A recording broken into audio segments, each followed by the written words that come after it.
오늘 주시는 하나님 말씀 요한복음 11장 17절에서 27절 말씀입니다. 예수께서 가서 보시니 나사로가 무덤 속에 있은 지가 벌써 나흘이나 되었다. 베다니는 예루살렘에서 오리가 조금 넘는 가까운 곳인데 많은 유대 사람이 그 오라버니의 일로 마르다와 마리아를 위로하러 와 있었다. 마르다는 예수께서 오신다는 말을 듣고서 맞으러 나가고 마리아는 집에 앉아 있었다. 마르다가 예수께 말하였다. 주님이 여기에 계셨더라면 내 오라버니가 죽지 아니하였을 것입니다. 그러나 이제라도 나는 주님께서 하나님께 구하시는 것은 무엇이나 하나님께서 다 이루어 주실 줄 압니다. 예수께서 마르다에게 말씀하셨다. 그대의 오라버니가 다시 살아날 것입니다. 마르다가 예수께 말하였다. 마지막 날 부활 때에 그가 다시 살아나리라는 것을 내가 압니다. 예수께서 마르다에게 말씀하셨다. 나는 부활이요 생명이니 나를 믿는 사람은 죽어도 살고 살아서 나를 믿는 사람은 영원히 죽지 아니할 것입니다. 그대가 이것을 믿습니까? 마르다가 예수께 말하였다. 예, 주님. 주님은 세상에 오실 그리스도이시며 하나님의 아들이심을 내가 믿습니다. 아멘. 자, 오늘은 부활절입니다. 지난 한 주가 고난주간이었죠. 그래서 고난주간은 예수님이 하신 저항과 또 그로 인해 당한 고난 그리고 죽음을 명상하며 지낸 기간이었습니다. 이 기간 중에 저는 제 기억에 남아있는 죽음이 무엇인지를 생각해 봤습니다. 죽음 하면 떠오르는 사람이 누군가 하는 것을 생각해 봤습니다. 저는 목사이기 때문에 보통의 경우보다는 많은 죽음을 목격했습니다. 그 중에는 참 많은 사람들이 애도하는 죽음도 있었고 또 애도하는 사람이 전혀 없이 쓸쓸하게 이 세상을 홀로 떠난 죽음도 있었습니다. 그 얘기를 하니까 기억나네요. 전에는 이 행여자들, 노숙자들이 돌아가셨을 때 장례를 치러주는 일을 하시는 분이 계셨습니다. 그분이 부탁을 해가지고 제가 그 장례식을 한번 집전한 적이 있었어요. 정말 아무도 없는 그분하고 저하고만 있었던 장례식이었어요. 그리고 아주 정말 관도 초라했고 묻는 그 장면이 계속 떠오릅니다. 또 전혀 모르는 사람의 경우에 제가 목사라고 마지막 길을 배웅한 경우도 많이 있었습니다. 저는 그 많은 죽음 중에 지난 고난주간에 죽음을 생각하면서 떠오른 두 사람의 죽음이 떠올랐습니다. 제가 대학을 졸업하던 해 1982년도입니다. 참 오래전이죠. 그러니까 제가 처음 대학을 졸업하고 신학교에 가서 파트타임 전도사를 할 때였어요. 제가 4, 5, 6학년 아이들을, 초등학교 4, 5, 6학년 아이들을 가르쳤는데 어느 한 아이가 주일날 그 어린이 새벽 기도가 있었습니다. 6시에 새벽 기도하고 집에 가서 좀 있다가 9시에 예배에 오는 건데 새벽 기도를 끝나고 집에 갔다가 이제 예배에 못 왔어요. 6학년짜리 여자아이였는데 나중에 듣고 보니까 집에 가서 이렇게 애들하고 놀다가 마당에서 길가에서 놀다가 줄넘기를 하다가 쓰러졌다는 거예요. 쓰러졌는데 병원에 실려갔는데 이제 뇌에 혈관이 터져가지고 얼마 후에 죽은 겁니다. 주일날은 몰랐죠. 저희는 모르고 그냥 안 올 애가 아닌데 왜 안 왔을까 궁금해하면서 그냥 지나갔어요. 근데 주중에 연락이 왔습니다. 걔가 죽었다고. 그래서 그 아이가 지금 시신이 있다는 곳에 갔어요. 잘 기억이 안 나는데 영안실은 아니었고 그냥 지하실 같았어요. 그냥 아무 기억도 안 나고 관도 없고 그냥 이렇게 초만 2개 켜있는 그런 곳이었어요. 그 아이들의 친구들, 그러니까 교회 친구들하고 같이 갔습니다. 그곳에. 그러니까 아무것도 없는 거예요. 부모가 계시고 초만 2개 덩그러니 켜있는 그런 지하실이었는데 아주 좋은 장소는 아니었었습니다. 아이들은 막 울고 그 친구들, 6학년 애들, 4, 5, 6학년 애들이 한 10명 됐는데, 애들은 막 울고, 저는 거기서 기도를 하고 예배를 인도했는데, 전 멍했어요. 제 나이 23살이었습니다, 그때. 멍하고, 이게 도대체 뭔가 하는 생각에 갈피를 잡을 수가 없었어요. 이게 왜 이런 일이 일어났지? 얘가 왜 죽었지? 기억나는 일들이 많이 있습니다. 걔는 제가 뭐 그 전도사로 가가지고 한 서너 달 돼서 봄이었었으니까 서너 달밖에 안 됐을 때인데, 그 제가 일했던 교회가 시장 안에 있는, 용산 시장 안에 있는 교회는 큰데 주위의 사람들이 그 교인들하고 아이들이 다 이렇게 넉넉한 집 아이들은 아니었었어요. 근데 얘는 유달리 깨끗한 거예요. 애가 유달리 깨끗하고, 그래서 좀 있는 집인가 보다 이렇게 생각했는데, 신방을 가보니까 그게 아니었었어요. 아이들은 많고 정말 가난한 집 아이였는데 이상하게 애가 깨끗했어요. 피부도 하얗고, 그러니까 좀 부잣집애 같이 보였습니다. 그런데 그게 아니었던 거죠. 그게 아니라는 게 또 확인된 게 그 지하실 방, 시신도 없이 그냥 초만 켜있던 그 방, 그리고 아이들이 울던 거, 그 다음에 제가 멍한 채 뭔 말을 하는지도 모르고 그냥 기도하고 예배 인도했던 그 기억. 그리고 계속 생각을 했습니다. 이게 도대체 뭔가? 저는 이 의미가 뭔지 몰랐어요. 얘가 이런 애한테 왜 이런 일이 닥쳤는지 하는 것을 이해할 수가 없었습니다. 그거 하나 있고요. 그 다음에 또 그로부터 2년 후에, 그때 제가 같은 교회에서 고등학생들을 지도하고 있었습니다. 2학년 남자아이 하나가 스스로 목숨을 끊는 일이 생겼어요. 근데 그 일은 제가 일어나고 나서 한참 후에 알았습니다. 한두 주 정도 지난 다음에 알게 됐어요. 교회 친구들한테 알려졌고, 또 우리가 알게 됐을 때는 이미 모든 장례 절차가 다 끝난 다음이었습니다. 그때라도 그 아이 집에 가서 부모들을 만나서 위로하려고 했지만 가족들이 원치 않아서 그것도 못했습니다. 그러니까 교회에서 그 전에, 걔가 그 일을 저지르기 전에 교회에 왔을 때 본 게 마지막이에요. 근데 이 아이는 정말 내성적이고 걔가 와 있는지도 잘 모를 정도로 그냥 어느 구석에 그냥 조용히 있다가 간 애였었어요. 친구들이 있지만 그 친구들이 걔에 대해서 아는 애가 없는 거예요. 그래서 걔네 집을 아는 것도 쉽지가 않았어요. 가지도 못했지만 물론 쉽지도 않았습니다. 그래서 아무것도 못했지만 저는 이제 그 교회 아이들을 모아놓고 그 아이들이 굉장히 상처가 컸을 거라고 생각하고 그 죽음에 대해서 이제 얘기하는 시간을 가졌죠. 그렇게 충격을 겪은 아이들을 좀 치유하려고 했던 거였습니다. 정말 그때 확인한 건데 그 아이에 대해서 아는 것이 있는 아이가 거의 없었어요. 그냥 이름만 아는 정도. 그런 아이였습니다. 새로 나온 아이도 아니에요. 그 교회를 오래 다녔는데 그렇게 그냥 있는지 없는지도 모를 정도로 그냥 조용히 있던 아이였는데 좀 우울해 보이긴 했습니다. 그렇지만 저도 그런 일이 일어나리라고는 생각도 못하고 있다가 그렇게 당한 거죠.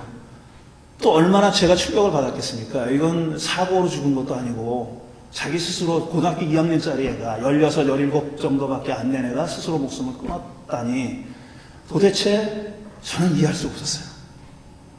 걔가 왜 그랬는지, 왜 그런 일이 벌어졌는지 하는 것을 이해하기 힘들었습니다. 둘 다 쓸쓸한 죽음이었고 그 중에 한 명은 제대로 배웅도 못하고 보낸 그런 죽음이었죠. 저는 사람이 나고 죽는 것에 대한 통계를 들을 때마다 몇 명이 태어났다라든가 올해는 몇 명이 암으로 죽었다든가 교통사고로 죽었다든가 이런 얘기를 들을 때마다 그 죽음에 대한 통계를 들을 때마다 마음이 편치가 않습니다. 죽은 사람 하나하나가 그 무엇과도 바꿀 수 없는 하나의 소중한 생명인데 그게 숫자로 표현되는 것이 저는 참 불편합니다. 그 한 사람 한 사람가 누구에게는 정말 무엇과도 바꿀 수 없는 소중한 존재이고 그 사람에게는 우주와 같은 그런 무게를 가지고 있는 생명일 텐데 그게 숫자로 표현하는 게 영 마음이 편치가 않습니다. 그래서 저는 한 명, 두 명하고 사람 숫자를 쓸 때 이름 명자를 붙이죠. 한 명 할 때 이름 명자를 붙이는데 목숨 명자를 붙이면 좀 나아질까 하는 생각도 해봤습니다. 이게 한 목숨, 두 목숨이다. 한 이름, 두 이름이 죽은 게 아니라 한 목숨, 두 목숨이 우리 곁을 떠난 거다라는 의미에서 제 마음대로 바꿀 수 있는 건 아니지만 그런 목숨 명자를 붙이면 어떨까 하는 생각도 해봤습니다. 세월호에서 304명이 떼죽음을 당한 게 아닙니다. 한 명 한 명이 죽은 거예요. 개별적인 죽음이고 그 개별적으로 소중한 생명이고 개별적으로 그 가족들과 아는 사람에게는 하나의 우주가 빠져나간 것 같은 그런 느낌이 오는 거죠. 304개의 우주가 사라진 겁니다. 그런 의미에서 모든 사람의, 우리가 아는 모든 사람의 죽음은 기억되는 것이 마땅하다고 생각합니다. 그 죽음을 우리가 그렇게 소중하게 기억하지 못한다면 부활이 무슨 의미가 있겠어요? 죽음이 하찮다면 부활이 어떻게 값진 것이 될 수 있겠습니까? 죽음을 하찮게 여기는 사람이 부활신앙을 가졌다? 저는 못 믿습니다. 그 부활신앙이 뭔지도 이해가 안 되고 신뢰가 안 가고 믿어지지도 않습니다. 오늘 읽은 요한복음 11장은 요한복음을 기록하고 전한 공동체가 기억하는 한 사람의 죽음에 대해서 얘기하고 있습니다. 근데 이 사람의 죽음은 다른 마태나 마가, 누가는 기억하고 있지 않은 죽음입니다. 누군지 모르는 사람입니다. 이 나사로가 이런 일을 겪은 이야기는 오로지 요한복음에만 등장합니다. 요한복음 11장에 마르다에게 오라비 나사로가 바로 그런 소중한 존재였죠. 자기의 오라비였습니다. 숫자로 셀 수 있는 그런 존재가 아닙니다. 하나밖에 없는 자기 오라비가 죽어가는 겁니다. 하나의 우주가 소멸하려는 시점이었던 거죠. 그게 나사로 아프다는 소식을 들었는데 예수님은 왠지 너무 느긋했습니다. 나사로가 아프다는 소식을 들었는데 아주 가까운 벗이고 동지고 친구고 그랬는데 그 친구가, 그 벗이, 동지가 지금 죽어가고 있다는데, 아프다는데 예수님은 왠지 너무나도 느긋한 겁니다. 나사로가 앓고 있다는 소식을 듣고도 태연하게 예수님은 이렇게 말합니다. 그의 병은 죽을 병이 아니다. 그의 병은 죽을 병이 아니다. 하나님의 영광을 드러낼 병이다. 라고 이렇게 말씀하셨습니다. 수수께끼 같은 말씀이죠. 죽을 병이 아니라 하나님의 영광을 드러낼 병이다. 이 말을 무슨 말인지 알아들 사람이 누가 있었겠어요? 이런 수수께끼 같은 말씀을 하시고 예수님은 무려 이틀이나 더 시간을 지체하셨습니다. 마치 나사로가 죽기를 기다리는 것처럼 그게 이틀이나 지체했습니다. 소식을 듣고도, 나사로가 아프다는 소식을 듣고도. 그리고 이틀이 지나자 예수님은 잠든 나사로를 깨우러 가자. 여러분, 잠든 나사로를 깨우러 갑시다. 이렇게 말하고 말씀하신 다음에 길을 나서셨죠. 이때 그 말을 들은 제자들은 정말로 나사로가 잠들었다는 뜻으로 알아들었습니다. 주님, 그가 잠들면 낫게 되겠죠? 이렇게 얘기한 겁니다. 잠든다는 말이 죽음을 의미하는 것을 제자들은 이해를 못합니다. 저는 이 귀절을 읽으면서 조금 그 분위기 깨는 소리 같지만 봉숭아학당이 생각났습니다. 봉숭아학당. 제가 이 유머 코드가 확실히 이 아재인가 봐요. 저는 90년대 초에 봉숭아학당은 재밌는데 무슨 뭐 개콘에 나오는 개콘입니까? 한 번도 안 봐서 제가 모르겠어요. 저는 왜 웃는지 이해를 못하겠어요. 그 사람들이 왜 저렇게 박장대소라고 웃는지 이해가 안 됩니다. 근데 이 설교를 준비하면서 봉숭아학당이 생각나서 유튜브를 찾아봤어요. 옛날에 그 오소방 나오는 봉숭아학당 있잖아요. 오재미 나오는 거. 이야, 이 엄숙한 마음으로 설교를 준비하다가 정말 너무 웃어가지고 정신을 못 차리고 끝까지 못 봤습니다. 제가 그걸 너무 웃겨가지고. 바로 이 광경이 저는 봉숭아학당이 생각나는 그런 장면이었습니다. 자, 잠든 나사로를 깨우러 가자 그랬더니 마치 오재미처럼 아유, 잠들었으면 뭐 걱정이에요. 이렇게 얘기하는 거예요. 무슨 말인지 못 알아듣고서. 예수님 일행이 나사로의 집에 왔습니다. 그는 이미 죽어서 무덤 속에서 이틀을 지냈다고 했어요. 썩어가고 있는 거죠, 시신이. 많은 사람들이 마르다와 마리아를 위로하러 와 있었다고 했습니다. 마르다는 예수께서 오신다는 얘기를 듣고 아마 한국식으로 보면 버선발로 나갔다 그럽니다. 여러분, 버선발이 무슨 뜻인지 아세요? 자꾸 이거 핀단하는데 얘기가. 버선발이 버선을 신고 나갔다는 말인 줄 알았어요? 아니잖아요. 맨발로 나갔다는 얘기라는 걸 백기환 선생님이 책에서 제가 읽었습니다. 버선발로 나갔다는 건 맨발로 나갔다는 뜻이래요. 맨발로 뛰어나가고. 사실 언제 버선을 신고 뛰어나갑니까? 지금 기분 좋아가지고 막 맞이하러 나가는데 버선을 언제 신어요? 맨발로 나갔다는 뜻이래요. 그러니까 이 마르다가 아마 그랬을 겁니다. 뛰쳐나가면서 주님 여기 계셨더라면 제 오라비가 죽지 아니했을 것입니다. 이렇게 말합니다. 그러니까 이건 아쉬움이 담겨있는 얘기죠. 왜 좀 일찍 오시지 않고 왜 이렇게 지체하셨어요? 그 거리가 뭐 천리길입니까? 가까운 데 계셨는데도 예수님이 이틀이나 기다리셨던 거 아니에요. 안 가고 마치 죽기를 기다렸던 것처럼 그렇게 하셨잖아요. 일찍 좀 오셨으면 제 오라비가 안 죽었을 거 아닙니까? 근데 이제라도 나는 주님께서 하나님께 구하시는 것은 무엇이나 하나님께서 다 이루어줄 수 있습니다. 이렇게 얘기해요. 저는 이 말이 무슨 뜻인지 모르겠어요, 사실. 솔직히 말해서 무슨 뜻인지 모르겠어요. 지금이라도 예수님이 살려주실 거라고 믿고 있는 건가? 아니면 그냥 해본 소린가? 그냥 해볼 수도 있잖아요. 그냥 해볼 수도. 아이고, 예수님이 일찍 오셨으면 좋았을 텐데. 하지만 뭐든지 좀 해주십시오. 이런 뜻으로. 무슨 말인지 모르겠어요. 뒷부분은 정말 말하다가 그렇게 믿어서 한 말인지, 아니면 그냥 의미 없는 말이었는지, 아니면 그냥 포괄적인 얘기인지 모르겠습니다. 어쨌든 예수님은 그대의 오라비가 다시 살아날 것입니다. 이렇게 말씀하십니다. 죽은 지 나흘이나 된 시신이, 썩어가고 있는 시신이 다시 살아날 거라는 얘기입니다. 그랬더니 또 말하다가 맹구처럼 이렇게 얘기합니다. 마지막 날 부활 때 그가 다시 살아나는 건 제가 압니다. 전혀 대화에 초점이 맞지 않고 있어요. 예수님은 분명히 지금 살아날 거라는 얘기를 하시는 겁니다. 지금 살아날 거라고. 당신 오라비가 지금 살아날 거라고. 그런데 이 마르다는 지금 살아날 거라는 생각은 안 하고 나중에 최후의 때, 마지막 날에, 최후의 심판 때, 그때 살아날 거는 저도 알죠. 그것 정도는 저도 압니다. 이렇게 얘기한 거예요. 그러니까 이 맹구와 오서방의 대화 같은, 그 다음에 언젠가 이마령이 나타나가지고 선생님이 나타나겠죠. 그렇지만 그런 대화 같은 느낌을 주는 얘기입니다. 동문서답도 이런 동문서답이 없죠. 지금 살아납니다. 당신 오라비가 지금 살아납니다. 살아날 겁니다. 그랬더니 마지막 날에는 살아날 거라고 합니다. 완전히 동문서답입니다. 여기 끝나지 않습니다. 마르다가 마지막 날 운운하자 예수님은 만고의 길이 남을, 우리가 많은 기독교인들이 외우고 있는 바로 그 말씀을 던집니다. 나는 부활이요 생명이니 나를 믿는 사람은 죽어도 살고 살아서 나를 믿는 사람은 영원히 죽지 않을 것입니다. 그대가 이것을 믿습니까? 이렇게 묻습니다.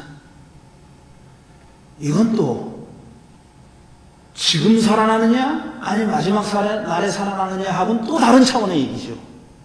또 다른 차원의 얘기입니다. 나는 부활이요 생명이 나를 믿는 사람은 죽어도 살고 살아서 나를 믿는 사람은 영원히 죽지 않을 것이다. 죽어도 살고 살아서 믿는 사람은 영원히 죽지 않을 것이다. 여기서 뭔가 힌트가 있는 겁니다. 예수님이 지금 얘기하는 거는 곧 나사로를 살릴 것이지만 그 얘기를 하시는 게 아니죠. 영원히 죽지 않는 사람이 어디 있어요? 이건 그냥 육신의 죽음, 생물학적 죽음을 얘기하는 게 아닙니다. 여기서 이미 다른 얘기를 하고 계시는 거예요. 예수님이 다른 차원의 얘기를 하고 계시는 겁니다. 나를 믿는 사람은 죽어도 삽니다. 살아서 나를 믿는 사람은 영원히 죽지 않습니다. 당신이 그걸 믿습니까? 이 말은 내가 이제 당신의 오라비를 살릴 것이요. 하지만 내가 지금 하려는 일은 거기 그치지 않습니다. 거기 그치지 않습니다. 이렇게 얘기하신 거죠. 근데 또 마르다가 또 맹구처럼 이렇게 얘기합니다. 예, 주님은 세상에 오실 그리스도시며 하나님의 아들이신 내가 믿습니다. 누가 이거 물어봤습니까? 내가 누굽니까? 라고 물어봤어요, 예수님. 당신 나를 누구라고 부릅니까? 이렇게 물어봤어요? 당신이 지금 믿는 게 뭡니까? 나를 믿는 사람은 영원히 살겠고 살아서 나를 믿는 사람은 죽지 않을 것이다. 죽어도 살겠고 그걸 묻고 계시는 거예요. 그걸. 그런데 지금 마르다는 예수님이 누구라고 물어보지도 않은 말에 대한 대답을 하고 있습니다. 당신은 하나님의 아들이십니다. 누가 그걸 물었냐고요. 이런 동숭아악당 생전 처음 봤습니다. 저는 이게 보통 사람들이 예수님을 만났을 때 하는 대화, 또 예수님이 어떤 일을 일으켰을 때, 사건을 일으켰을 때 사람들이 그걸 보고 느끼고 이해한 차원이 바로 이런 차원이었다. 이런 일들이 한두 번이 아니었다라는 것을 복음서를 읽으면 우리가 볼 수 있습니다. 하나만 예를 들게, 하나만. 오병이어의 기적. 수많은 사람들이 모여서 예수님의 가르침을 들었어요. 근데 밥 때가 지났어요. 밥 먹을 때가 지났어. 그러니까 사람들이 걱정하는 겁니다. 이거 저 사람 어떻게 다 먹이냐? 어떻게 다 먹입니까? 그랬더니 제자 중에 한 사람이 그러죠. 저 사람 집에 가서 스스로 해결하고 다시 오게 합시다. 그랬더니 예수님이 그대들이 먹이십시오. 이렇게 얘기해요. 그대들이 먹이십시오. 그랬더니 뭐 가지고 있는 게 뭡니까? 물어보죠. 어떤 아이가 보리떡 5덩어리와 물고기 2마리를 가지고 나온 겁니다.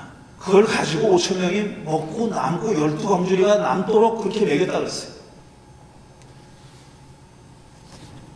이걸 사람들이 기적이라고 얘기합니다. 기적이라고. 빵이 뻥튀기가 됐다고. 물고기가 뻥튀기가 됐다고. 저는 사실 물질 세계 안에서 일어날 수 있는 일이 뭔지 저는 잘 모릅니다. 물질 세계 안에서 그런 일이 일어날 수 있는지 없는지 저는 모르겠어요. 저는 모르겠어요, 정말. 근데 제가 모르는 일들이 많이 일어나는 건 저도 알고 있어요. 물질 세계 안에서도 우리가 이해할 수 없는 일들이 많이 일어나고 있다는 것은 저도 알고 있어요. 그런데 예수님이 지금 보여주신 것은 물질 세계 안에서 일어나는 기적뿐 아니라 영적인 가르침이 안에 있는 거 아닙니까? 그 정말 소박하고 수줍은 아이가 이거 제가 가지고 있는 게 이건데요 하고 보리떡 5덩어리와 물고기 2마리를 꺼내놓은 겁니다.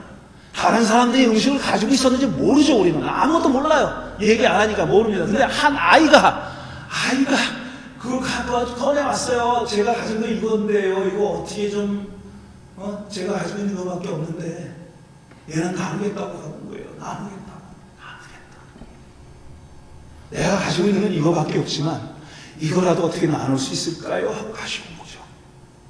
그랬더니 경과는 어떻게 됐는지 모르지만 5천 명의 사람들이 먹었다는 거예요. 다시 말씀드리면 물질적인 세계, 물질 세계 안에서 일어나는 일은 뭔지 모르겠어요. 하지만 이 얘기는 그것 못지않게 중요하게 얘기하는 것은 영적인 세계 안에서 일어나는 트랜스폼, 변화입니다. 변화. 사람의 영혼이 변하는 거예요. 사람의 영이 변하는, 사람의 정신이 변하는 거예요.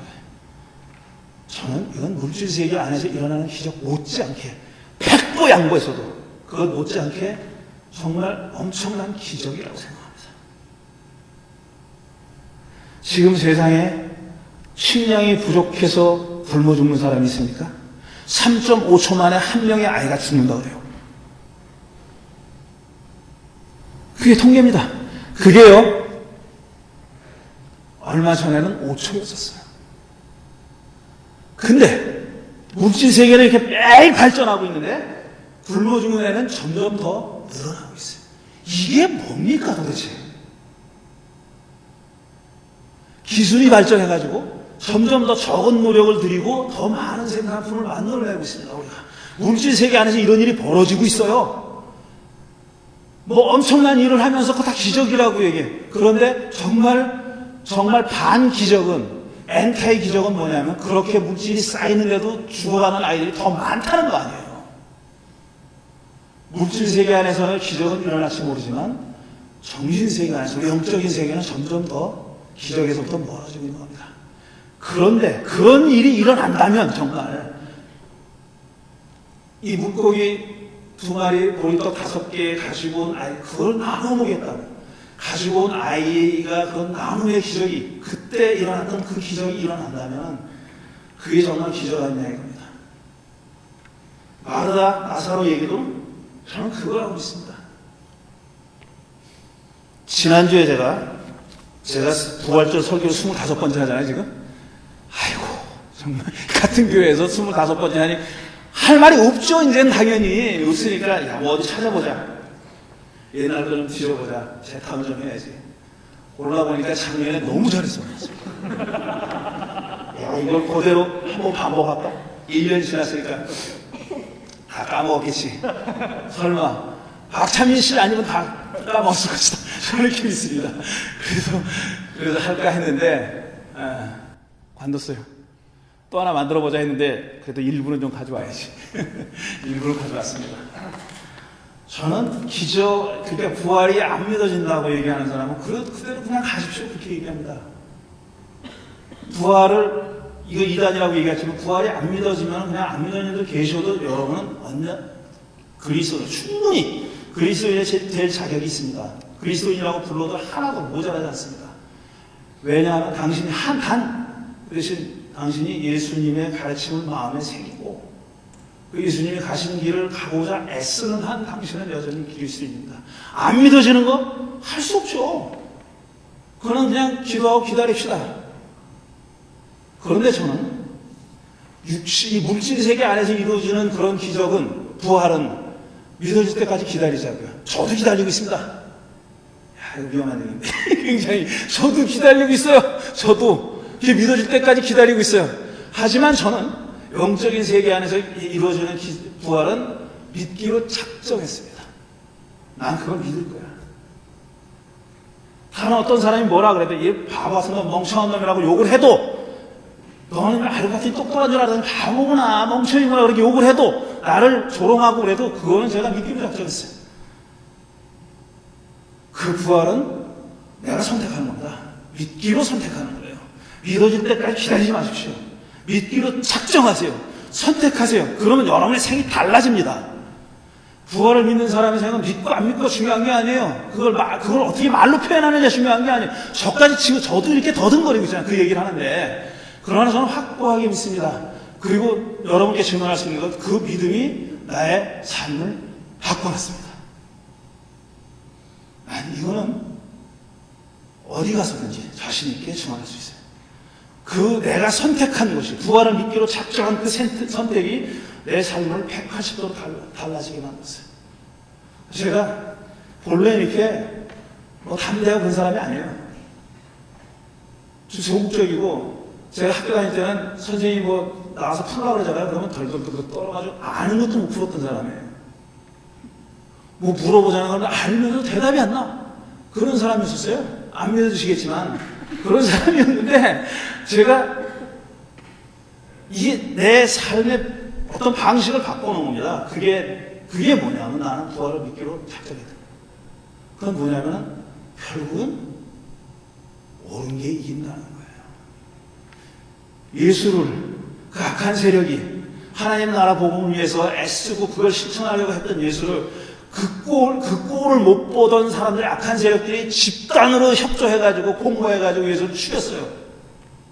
그러고 나서 그 사람들은 회개를 올렸습니다. 저놈 이제 죽였으니까 이제 우리 세상이겠지. 근데 하나님이 그를 다시 이렇게 세우셨습니다.